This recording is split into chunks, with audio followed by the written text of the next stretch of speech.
minutes late, but you know how it goes. Mercury's in retrograde. I had to make sure things are ready. But good evening, good evening, good evening. We are live on Facebook. We are live on Instagram. Hello, hello, hello. Welcome, welcome, welcome. Thank you for your patience. Thank you. Thank you to the people on IG always come very quickly. I appreciate that. Appreciate that love. Yes, I'm seeing YouTube and Facebook. Let me go to the chat. Make sure that, hey, hi, Natasha. Natasha is here. Awesome. Yes, yes, yes, yes, yes. Got Raven in the house. See, there's a Felix here. Awesome, awesome. And Nikki, yay. Hey, Nikki. Yes, yes, yes. Those are my badass goddesses. I believe that's the Nikki from Badass Goddess. Yes. All right. So thank y'all for coming to this Fall in Love with You series. Hey, Jackie. I think you were here last night. What's up? Welcome back. So once again, just so y'all know, I'm doing Instagram and Facebook with two different cameras, and I need for the technology gods to create some type of software that lets you go live on Facebook and Instagram at the same time, which I don't understand because Facebook owns Instagram. But anyway, so here we got the YouTube, Facebook camera on the laptop, and here we got the phone with the IG. Okay, so y'all hung out with me with both yesterday, so we're gonna do it again. All right, so welcome again to the Fall in Love with You series, a special that I am doing that is focused on fall in love with you, you know, loving you. As we know, Valentine's Day is on Sunday. And for many people, this is a day that's very triggering. It could also be a day where, you know, we may even have expectations of what we want to happen and they don't happen. And it may have been years and years of just kind of disappointment. And maybe you've even given up on love. So I wanted to do this event because I know I had felt those feelings. And last year was one of the first years where I did not feel sad on Valentine's Day. Hello. And I was actually working at a spa last year. I'm also a licensed massage therapist. So we had couples come in. I was doing couples massage. And that was the first year, I think, that I felt love. And I appreciated seeing all the couples in love. And it wasn't like bitterness and resentment because I'm single, you know. So I helped to change my perspective. But a big part of changing my perspective, and not that you even have to value Valentine's Day, you can just say fuck you to Valentine's Day and just not pay it any mind. But I think it is an opportunity to look at love, to look at our beliefs around love, and to most importantly, to focus on self-love. And that's what this series is about. It's called Fall in Love with You. Because whether you have a partner or not, your primary relationship is with yourself, okay? So in this Fall in Love with You series, we are covering 3 blockages that most women face that are subconsciously holding them back from experiencing self-love and being madly in love with themselves, and as a result of manifesting their desires, okay? When we don't have that good connection to self-love within us, this affects our ability to manifest things in the world, all right? So we can manifest more, when we have more self-love, this self-love is then reflected in the world around us. And we are able to receive those things that we're worthy of, which brings us to the first blockage we discussed yesterday, which I'm not going to get, you know, all deep into that. I'm just going to mention it. So 3 blockages most women face, preventing them from experiencing more self-love and manifesting their desires. The first one that I shared last night was that we don't understand worthiness. Okay, we don't understand worthiness, and we are fixated on deservedness, what we deserve, as opposed to understanding our inherent value and worth as a divine being in the universe. So you missed that last night, make sure you go and catch the replay. It's in my IG and it's on my YouTube as well as Facebook, so you can catch that. So tonight We're going to talk about reason number 2, the second blockage that many women have that's subconsciously holding them back from experiencing self-love and manifesting their desires. So that blockage is it's a two-part. I had to combine it because I want to talk about both, but I don't want to make the second part into a third point. But anyway, number 2 is many of us have perfection syndrome. Perfection syndrome, right? We want to be perfect. We think that we have to appear like we have it together all the time. So a lot of this, I would say, when I was growing up, um, I remember, just going through puberty, which is like the awkward time that a lot of us, this is the first time many of us begin to feel unconfident and self-conscious about our looks. And, I remember just comparing myself to, the girls in the rap videos, right? And then the women in the magazines who did not look like us. But she said, I unfortunately have perfection syndrome. Yes, a lot of us have perfection syndrome, okay? You may have perfection syndrome. Hello, Legia. You may have perfection syndrome, especially if you have, if you had a parent that was harsh, right? If you had a parent that was critical, okay, that was frustrated, right? If you had a parent that maybe they had their own stress and they would come home and they retire. I know that's how my mother was, So if you live in a household where for you had a parent that you felt like you had to always be perfect and you were often on edge and you were scared of getting yelled at and you get scared of getting, those people were getting cussed out, but my mama could cuss. If you had that, then very often you may have grown up with perfection syndrome. All right. Feeling like you have to always get it right. Feeling like you have to always be perfect. Okay. And not that our parents necessarily, that they did it on purpose, that they purposely made us feel on edge or that we had to be perfect and that we couldn't make mistakes. But, this is it's an outcome of us experiencing their stress and their trauma and being children and not being able to process it and understand that this is my parents' stuff, it's not my stuff, So I say, talk about good girl complex a lot.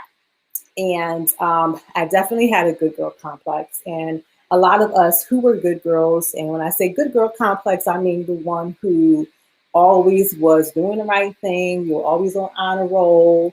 You were like a straight A or A and B student. You were the dutiful daughter that your parents could rely on to always do the right thing, and now in your adult life, you got the good job, you got the degree, you may be the one that all your friends come to for advice, right? You're like the good girl. You have kind of this idealistic persona that doesn't really allow you to be a full human being. So a lot of us good girls have perfection syndrome because part of our ego identity, right? We talked about the ego last night, and that ego being the part of us, that is the solo identity, right? That's kind of small and identifies with things outside of itself. A lot of our ego begins to base its identity upon, I have to be perfect, right? I have to always do the right thing. I can't get it wrong. I can't give myself permission to be free. Legia says, mine too, and me being a Virgo, whom has perfectionist syndrome, didn't make it any better. Yeah, shout out to the Virgos out there. I'm actually a Pisces, so I'm Virgo's the exact opposite of my sign. And it's the new moon. Happy new moon to everybody. Make sure y'all set y'all intentions, okay? So yeah, Virgos definitely, I've seen the perfectionist with Virgo. It's very serious. But, excuse me, a lot of us have it to our own degree, feeling like we have to always be perfect, have to get it right. And this does not allow us to grow. This doesn't allow us to be human, and when we feel like we're falling short of a false standard, because nobody is perfect, like everybody should stink, like we all have things that we need to work on, and we all deserve to have space to grow. But when, we begin to measure ourselves by this unrealistic standard that nobody can really fulfill, then we begin to have low self-esteem and we begin to lose confidence. And this is why many people, they don't pursue their dreams, right? We talked about, not loving, having some these subconscious blockages prevent you from living your best life. And part of the reason why you may have difficulty manifesting things in your life is because you don't give yourself space to get it wrong, and you're too busy trying to focus on being perfect, right? You got what do they call it? It's like a syndrome where you're constipated, basically, with your ideas and your plans, and you're not able to manifest it in the world because you are afraid of looking stupid or looking dumb, and you're afraid of getting it wrong. When we have real confidence and real self-love, then we can give ourselves space to get it wrong. We can give ourselves place to play.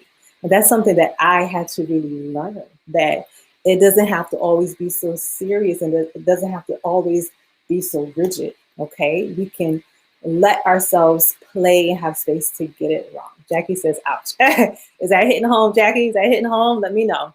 Let me know how y'all doing on IG. I need a little quiet tonight.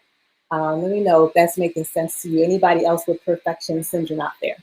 So this morning, so I like to do spiritual reading, like from spiritual books. And this morning, I was reading a book, an excerpt from a book called Tantra. This is a book by Osho, who, if you haven't heard of Osho, look up Osho. But Osho was a tantric mystic. I see some hearts in the IG, so somebody must know who Osho is. So now this book, Tantra, is about tantric philosophy, and I won't get really deep into the role of Tantra tonight. Like, that'll be another IG. However, I will say this, that people have made Tantra synonymous with sex. And I am a sacred sexuality coach, and Tantra is one of the paths that I study and practice. However, classical Tantra in its core state doesn't necessarily have anything to do with sex. So this is a book I highly recommend if you really want to understand what Tantra is about in terms of philosophy. And I feel like philosophy is not even the right word. It's more so like perspective and worldview, because it's like deeper than just a philosophy. It's deeper than just like an intellectual thing. But if you kind of really want to understand what Tantra is really about, then I highly recommend this book. However, if you're expecting to pick up a book and learn about sex and different sexual positions and yoni eggs, it's not in this book. This book is more so about the idea and the essence, the true essence of what Tantra is about, which really is oneness with the divine. That's basically what it is that we are one with the divine. And because we are one with the divine, we can experience the divine in anything, which means that our bodies are divine, which means that we can experience divinity when we are making love and having sex. But it's not just about that, okay, in terms of sex. But it is part of it, but it is not just about that. So anyway, the quote I'm going to read you is about perfection. Osho has some amazing quotes, and he is just like the bomb. So I'm going to read it to you because I felt like it really embodied the point that I want to make around perfection syndrome, okay, and how we need to look at it. So Osho says, don't allow anybody to improve upon you. You are already the last word. You are not only the alpha, you are the omega also. You are complete, perfect. Even if you feel imperfection, Tantra says that imperfection is perfect. You need not worry about it. It will look very strange to say that your imperfection is also perfect. Nothing is lacking in it. In fact, you appear imperfect not because you are imperfect, but because you are growing perfection. I love that. You are growing perfection. Existence goes on growing. Existence is not perfect in the way of having no growth. It is perfect because it lacks nothing, but it goes from one perfection to another. The growth continues. Existence is evolution. not from imperfection to perfection. It is from perfection to more perfection to still more perfection. Oh, when I read that this morning, it's like my own personal church in here, okay? Like we are going from perfection to more perfection. So what does this mean? Right? So this doesn't mean that, there's not, we don't have spaces and places to grow and to develop. This means that, as Osho said, we have growing perfection. This means that there is nothing inherently wrong with us. And I think this is what keeps many of us back, is that we feel flawed. We feel like deeply flawed. And this goes back to the worthiness thing we talked about last night, right? We have to feel into our worthiness. If we want to manifest, if we want to attract, if we want to live our best lives, if we want to really fall in love with ourselves, we have to see that we are worthy. We are worthy of loving ourselves. We are worthy of experiencing true love. And the first person that is deserving and worthy of our love is ourselves. Okay, so we don't have to spend time trying to be perfect. We are moving from perfection to perfection to perfection. And this brings me to the second point, which I started to make and then I got sidetracked. But when I was growing up, a lot of us women, a lot of our judgment of ourselves comes in the form of our body. Okay, there's lots of body shame.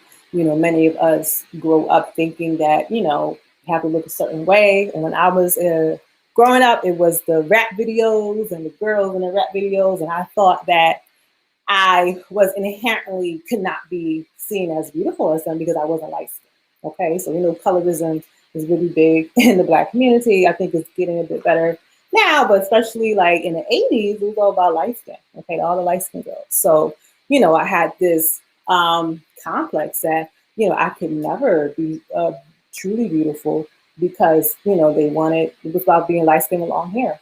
All right, so these false standards of beauty that a lot of us is dangled in front of our eyes. And nowadays, it's not necessarily always the rap videos and the magazines. Now we have social media.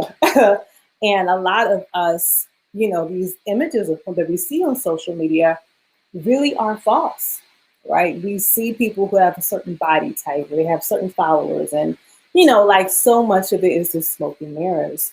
But many of us, we allow ourselves to, fall prey to these false images of perfection, right? Everybody on social media is perfect, got the perfect body and the perfect life, and then they're traveling and their food is plated so beautifully and everything is just amazing. Yeah, and this is bullshit. So this brings me to the second point under perfection syndrome, is that many of us are comparing someone else's outside with our inside. Okay, so I'm going to say that again. We're comparing somebody else's outside with our inside. So with our outside view, we're looking at them, we're looking at their life and how we think their life may look perfect, and maybe they have the perfect partner and the perfect this and the perfect that. And, it looks so pretty and shiny and glossy from the outside, but we know on what our inside looks like. If we say, oh, my life isn't like that, but it's bullshit. Jackie, distraction from what's real, that's saying, oh, absolutely, right. And also keeping people, kind of addicted to these mediums as well. And keeping people needing to join and purchase products that help to, fill up these holes in their soul that these products can do. So perfection syndrome, comparing someone else's outside to your inside. This is something that subconsciously holds a lot of us back. And I remember I wanted to share this story. I had a friend who, on the outside, like she was beautiful. Not saying she wasn't beautiful, she was a beautiful person.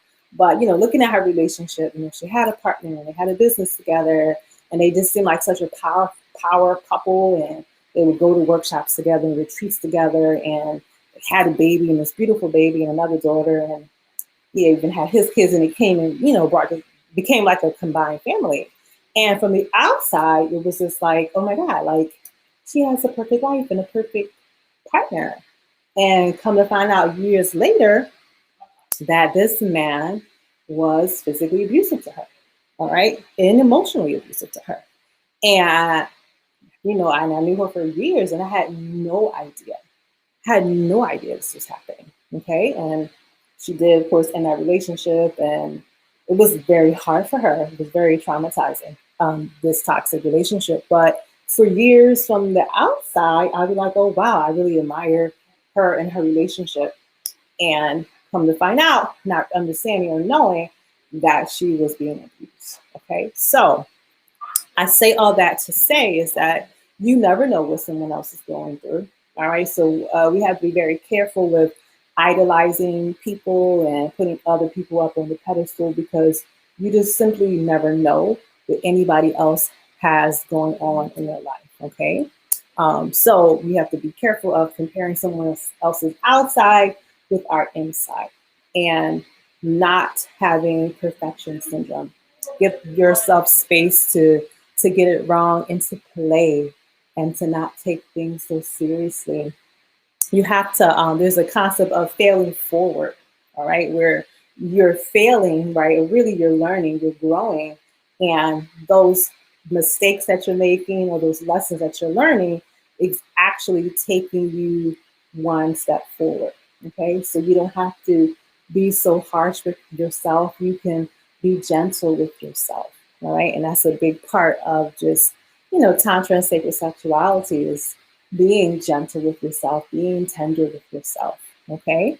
So let me know if that makes sense in the comments. Facts, Jackie. Yes, appreciate the feedback and love. And the body part, the body shaming and not accepting our body is really huge for a lot of us as women. And this is why I do a lot of work with massage. And at the Goddess Self-Love Ritual, Goddess of Self-Love Ritual, we are going to be doing breast massage. We're going to be doing womb and yoni massage.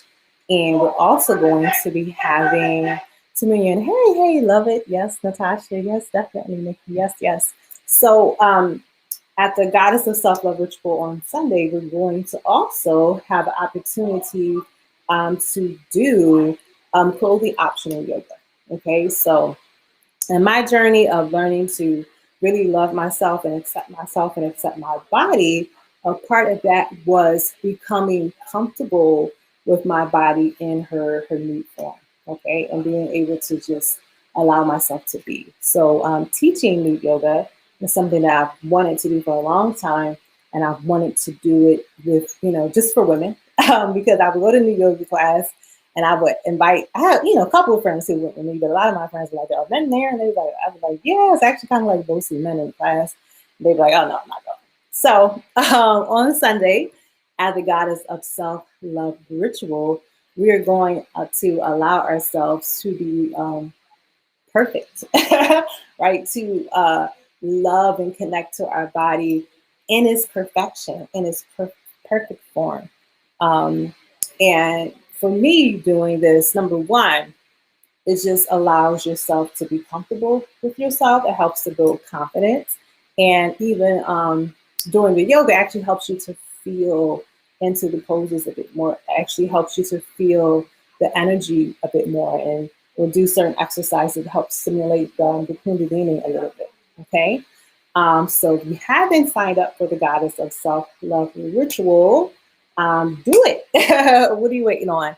It's going to be this Sunday, 12 noon Eastern Standard Time into 2:30 Eastern Standard Time. Okay, and we're going to be doing the yoga. We're going to be doing qigong. We're going to be doing some journaling, which is very important. Being able to just journal, reflecting on thoughts, and we're going to be doing some mirror work. Who knows what mirror work is? Let me know in the chat. Anybody familiar with mirror work and know what it is? Anybody done mirror work before? Let me know.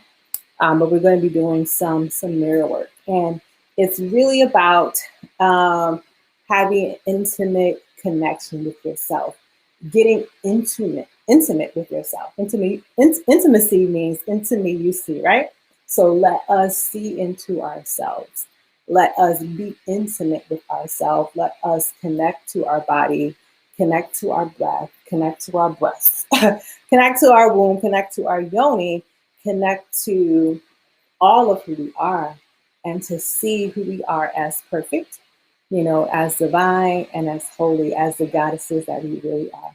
Okay, Raven said, all right, you have heard of mirror work. Okay, yeah, so mirror work, if anybody hasn't heard of it, it's basically the process of looking in the mirror and saying affirmations and saying certain sayings. So I'm going to take the women on Sunday through a process of using mirror work to fall more in love with themselves. Okay, so my promise to you is that on Sunday, that when you leave, you should feel like you're just radiating self-love and bliss, and that energy can be used, number one, to nourish yourself, to nurture yourself, and then you can direct it to anything that you want to do and to be and to experience. Okay, so if you're interested in signing up and you haven't signed up yet, I'm going to do this. Before I'm going to put the link in the chat for people on uh, Facebook and YouTube. And if you are on IG, then you can go to the link in my bio and it'll be there. Okay. You can also just go to my my website, letgoletgoddess.com, and you'll see Work With Me, and then you'll see V-Day online event. All right. So I'm doing another giveaway. All right. I did a giveaway last night, and a goddess, I think her name was Mika. I don't know if she's watching, but I commented on the Facebook video that she had won the giveaway because she purchased a ticket to Goddess Self-Love Ritual last night. So I'm having another giveaway. I have another copy of the book, The Goddess Pages, which is my first poetry book, where I write about me connecting to my goddess energy from the perspective of love and motherhood, and then my warrior badass goddess. Okay, so leaving tonight, I'll read you another poem from this book. I ended it last night with the poem, and I love poetry and I love the opportunity to share it because I haven't done it in a while. So for anyone who buys purchases the Goddess Self-Love Ritual tonight, you'll have the opportunity to win this in the giveaway. Okay, so make sure you sign up. We got 3 more days into the class. How much is the book? So you can, if you already signed up and you can't do the giveaway, you can get it on Instagram. I think on Amazon. I think it's like $20. Okay, but I'm giving it away to some lucky person who signs up for the Goddess of Self-Love Ritual tonight. So let me find. I'm gonna find a nice sensual poem for y'all before I leave tonight.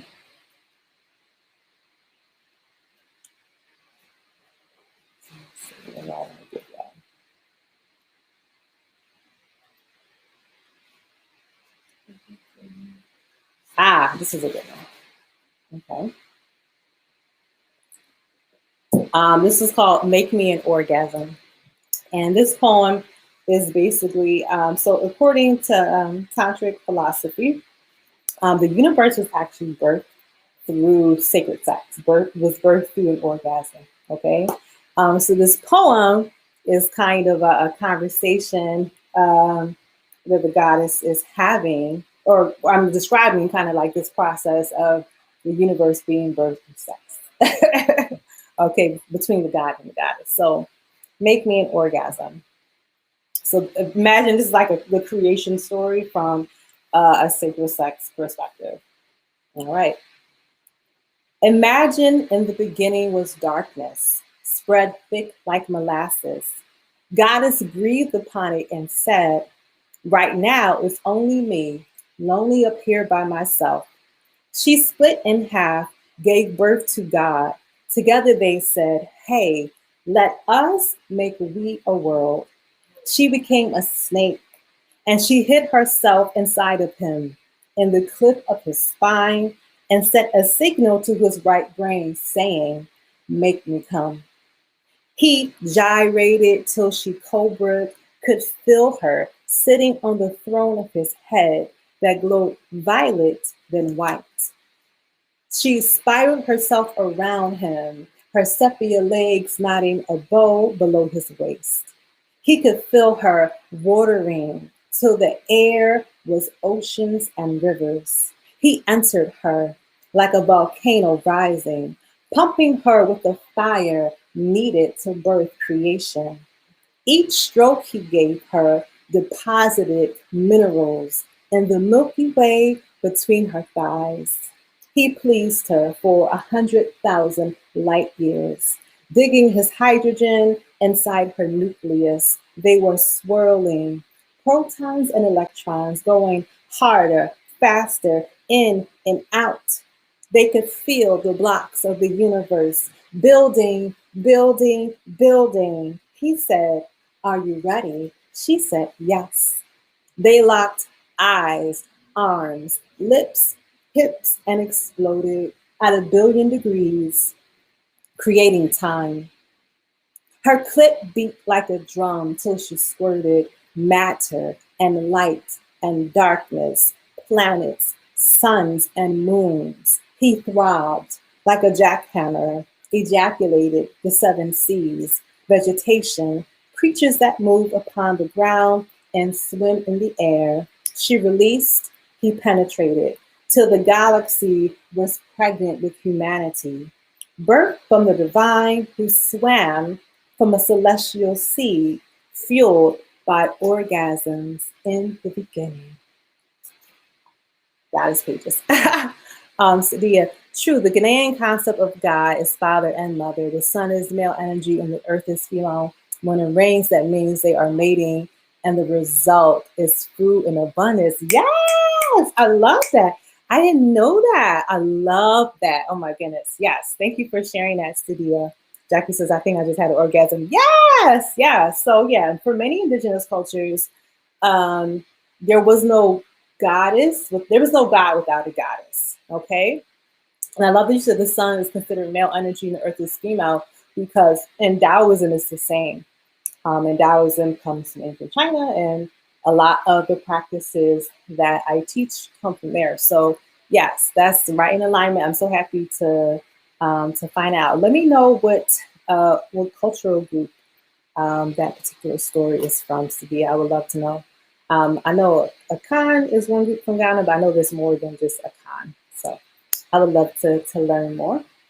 24 Bitcoin. Snap, snap, snap. Thank you, thank you, thank you. Okay, so I'll be giving away that book to a lucky lady who signs up for Goddess of Self-Love Ritual tonight. So you guys sign up tonight. Akan. Oh, it is Akan. Okay, awesome. Yeah, I need to learn more about the Akan tradition. Thank you for sharing that. I never heard that, but I love it. I love it, love it, love it. Because ancient cultures did not see, sex as dirty, right? Sex is how we all come into this earth. It is a divine act of creation. All right, so there's nothing for us to be ashamed of. So thank you for sharing that. Okay, so there are no questions or comments. I will be back tomorrow with sharing about the third blockage that many women have that prevent them from falling in love with themselves and manifesting their desires in life. First blockage that I shared last night was, what did I say? We don't understand worthiness. Number 2 today is that we have perfection syndrome, and we are comparing our outside with somebody else's, comparing our inside with somebody else's outside. So I try to sign up for tonight. Is there a fee? Yes. For the Goddess of Self-Love Ritual, there is a fee. It's only $37 for a 2.5-hour workshop. We have 2 bonuses. You get a prescription, a recipe for what I call the sweet thing, spiritual bath, and you also receive some self-love affirmation. So I believe if you scroll up, you will see the link, but I'll share it again. But the link should be up and working. Fine, because someone purchased today. Okay, so let me know if you have any trouble. All right, so I'll see you all tomorrow night, 9 p.m. ish, the same time.